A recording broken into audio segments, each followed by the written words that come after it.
मैं सतपाल सिंह, लखनऊ, उत्तर प्रदेश।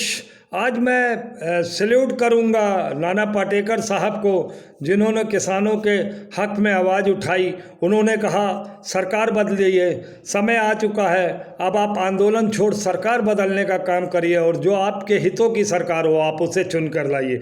बहुत बड़ी बात कही है उन्होंने। मैं आपको अपने बारे में बताऊं, मेरे कई वीडियो जो कि इको गार्डन में आपको मिले होंगे, तो मैंने अक्सर ये बात वहाँ पे कही है। उन 69,000 शिक्षकों को, युवाओं को, जो 112 की महिलाएं हैं किसान आंदोलन में, और तरह तरह के जो ये वहाँ आंदोलन होते हैं, चाहे वो किसी भी तरीके के हों, बेरोजगारी पर हूँ, मैं वहाँ पर सिर्फ और सिर्फ यही कहता हूँ, ना केंद्र की सरकार ना योगी सरकार ये आपकी सुनेगी नहीं। जब आप कुछ मांगने जाओगे तो आपको सिर्फ लाठियाँ पड़ेंगी। आपको चाहिए कि 2022 में परिवर्तन करें, मगर लोगों ने राम के नाम पर वो योगी सरकार को जिताया।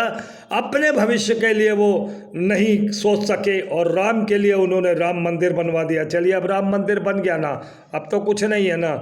बाकी अब आपको सोचना है आगे आपको क्या करना, भूखे मरना है या मंदिर मंदिर बनवाते रहना है। तो खैर, ये आपका अपना ज़ाती मामला है। मैंने ये बताया है 2027 तो अभी दूर है, वो भी परिवर्तन जरूरी है, मगर कहीं ना कहीं रीढ़ की हड्डी नरेंद्र मोदी को अगर आप सत्ता से हटाते हैं तो जितने भी प्रदेश में भाजपा की सरकार है उनकी रीढ़ की हड्डी टूट जाएगी, तभी आप अपने न्याय पा पाओगे। नहीं तो इस सरकार में सिर्फ और लाठी जूतों के अलावा आपको कुछ नहीं मिलेगा।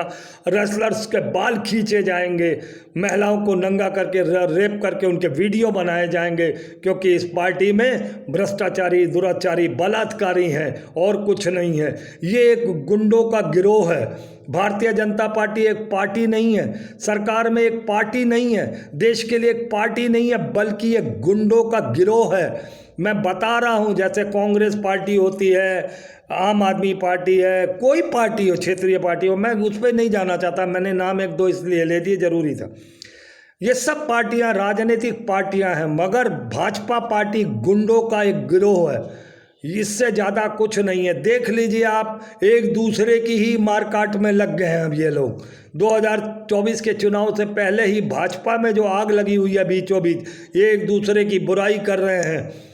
ठाकुर पंडित की, पंडित ठाकुर की, आप पूरा देख सकते हैं। मैं आप लोगों को जो बात बताने जा रहा हूं, मैं सैल्यूट करता हूं नाना पाटेकर साहब को, और मैं ये बताना चाहता हूं वाकई में मर्द पुत्र हैं, वो मर्द पुत्र हैं। और एक मर्द वो है अमिताभ बच्चन जो कायर है, एक अक्षय कुमार कायर है, कंगना रनौत, परवेश रावल जैसे लोग देश के गद्दार हैं दरअसल।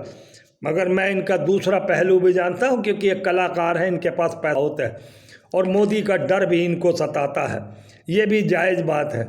तो मैं इनको अधिक जिम्मेदार न ठहराते हुए सिर्फ इतना कहना चाहूँगा कि आप अपने बयान गलत तो मत दीजिए, अगर सही नहीं दे सकते तो इससे तो बचिए। मैं नाना पाटेकर को एक बार फिर सलाम करता हूं, वो वाकई ही मर्द पुत्र हैं। और मैं भी अपने वीडियो के माध्यम से कहता रहा हूं कि सत्ता परिवर्तन ही आपके लोगों की दशा और दिशा बदल सकती है, आपकी ज़िंदगी में खुशहाली ला सकती है। तो 2024 आपके सामने पहला एक लक्ष्य है जिसको आपने टारगेट करना है, और नरेंद्र मोदी सरकार को जड़ से उखाड़ फेंकने का काम करना है, ताकि आपको अपने लिए न्याय मिल सके। मेरा कुछ नहीं है, मेरी तो जाती उम्र है, आज हूँ कल चला जाऊँगा।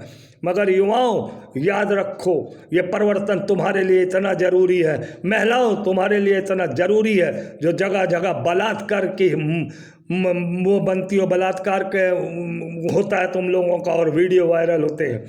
तो समझना पड़ेगा, युवाओं, महिलाओं, बुजुर्गों, सभी को समझना पड़ेगा। देश का हर छोटा बड़ा आदमी, किसान जो आज सड़कों पर है, उसे भी मैं कहना चाहता हूँ।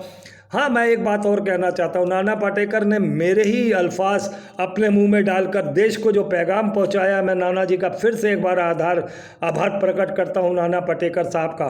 क्योंकि मैं किसानों को ये बात कहना चाहता था कुछ समय पूर्व, जो ये अभी धरना होना से पहले, कि आप कुछ नहीं हासिल कर सकते, आप सिर्फ वोट की चोट से सत्ता बदलिए। मगर नाना पाटेकर साहब ने आज मेरे दिल की बात जनता तक पहुंचाई। मैं शुक्रिया अदा करता हूं, उनके दिल की भी ये बात है और शायद पूरे देश की ये बात है। पूरा देश आज त्राहिमाम कर रहा है, वो दुखी है नरेंद्र मोदी के आचरण से। तो मैं चाहूँगा कि नाना पाटेकर जी ने जो बात कही है उसे मानिए। मैं तो एक आम आदमी हूँ, वो एक इतने बड़े नायक हैं और वो मर्द पुत्र हैं। ये बात आप लोगों को ध्यान कर लेनी चाहिए। अमिताभ नहीं, ना मर्द पुत्र नहीं है वो, ना मर्द भी नहीं है वो भी, मगर वो डरे हुए हैं शायद अपने पैसे ना रोकड़े ना कहीं मोदी छीन ले जाए। मगर नाना पाटेकर डरे नहीं, उन्होंने कहा जो होगा देखी जाएगी। तो मैं सवाल करता हूं देश की जनता से, क्या आप इस बार परिवर्तन करेंगे कि नहीं? अगर करते हैं तो आपका भला, नहीं करते हैं तो भी आपका भला। जो आप चाहते हो वो होगा, मगर यकीन कर लीजिए राम मंदिर के सहारे देश को बर्बाद करने का काम मत करिए। मंदिर मस्जिदों को तोड़ने के अलावा ये देश का प्रधानमंत्री एक बिल्डर बनकर आ चुका है। ये राजनेता नहीं है, ये सत्ता नहीं है, ये सत्ता के आड़ में बिल्डर बन के आ चुके हैं जो हिंदू मुस्लिम कराते रहेंगे, मदरसे मंदिर मस्जिद तोड़ते रहेंगे। इन दुष्ट पापियों को सत्ता से हटाना आप लोगों का कर्तव्य है। जय हिंद, वंदे मातरम।